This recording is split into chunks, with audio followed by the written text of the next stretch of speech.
Okey, kadang-kadang kita nak tanya macam, especially boss-boss lah, macam mana kita nak make sure kita punya team ya working on kita punya goals lah yang sama dalam organisasi. Ini paling penting juga sebab benda ni ya, kadang-kadang kalau kita tidak ada goal ni di-sync kan ataupun diseragamkan, disama fahamkan oleh antara kita punya tim pasukan kita, jadi kita akan jadi ada satu problem besar lah. So mungkin pada diorang nanti buat kerja tapi nampak macam busy, tapi yang paling penting kita nak, kalau kita dalam organisasi atau syarikat tu, kita nak look for effectiveness. Dia beza busyness and effectiveness. Kadang-kadang macam orang macam banyak constant in motion, dia macam nampak macam dia orang macam kerja kuat, nampak busy buat sana sini, tapi at the end dia lack of the important things.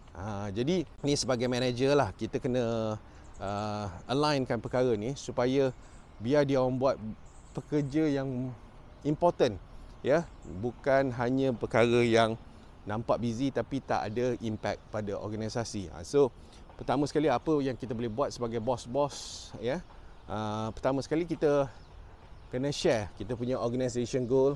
Dari segi kita punya goal kita untuk dari segi kalau kata berapa target nak jualan ke, target of apa-apa sajalah daripada kita yang kita setkan goal tu, kita kena maklumkan, kena share lah, sama ada buat sebagai video ke, buat sebagai antaranya email ke, ataupun buat dalam bentuk conversational group ke.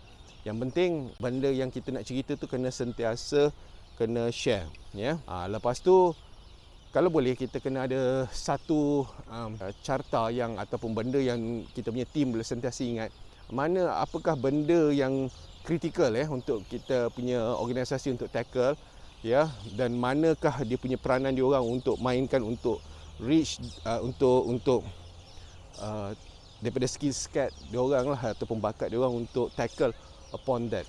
Contohnya katakanlah kita aim for the certain target of sales, so mungkin dia orang dah di-equip dengan skill buat content, maybe skill untuk buat cold call, dan kerja dia orang adalah kena ingatkan kat dia orang, kita punya organisasi perlukan certain amount of jualan, dan this is a contribution daripada you all yang ada dah dapat skill-skill yang contohnya buat content dan juga cold call, supaya lakukan aktiviti ini untuk securekan jualan dan supaya closekan jualan ni dan dapat masukkan income pada organisasi. Ini contohlah. Dia tergantung. Maksudnya dalam kes ni, makna kita sebagai bos-bos ni kita kena ada satu macam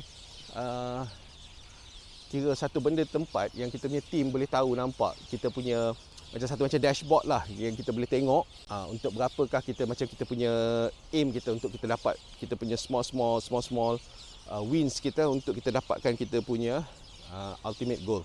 So antara tools yang kalau kita boleh pakai untuk perkara macam ni, contohnya macam Asana ataupun ClickUp, dia ada function ini untuk yang which is kita boleh calibrate dia punya sistem tu. Kita boleh, bos-bos boleh letakkan apa jenis goal yang nak dibuat, dan kemudian kita letakkan sub task untuk reach that goal, dan kita boleh assign certain teammate kita untuk based on dia punya skill set untuk kerjakan based upon that goal, so that later on so jadi bila kita dah ada kita punya talent, kita dah allocate, kita punya resources yang kita nak pakai pun kita dah allocate towards that reach that goal. So kita pantau at the same time, kalau dia on track kita compliment, kalau dia lari daripada track tu remind dia orang lah balik. Itu sahaja untuk nak macam mana nak buat kita punya team working on the most important goal. Alright, itu saja. Baik.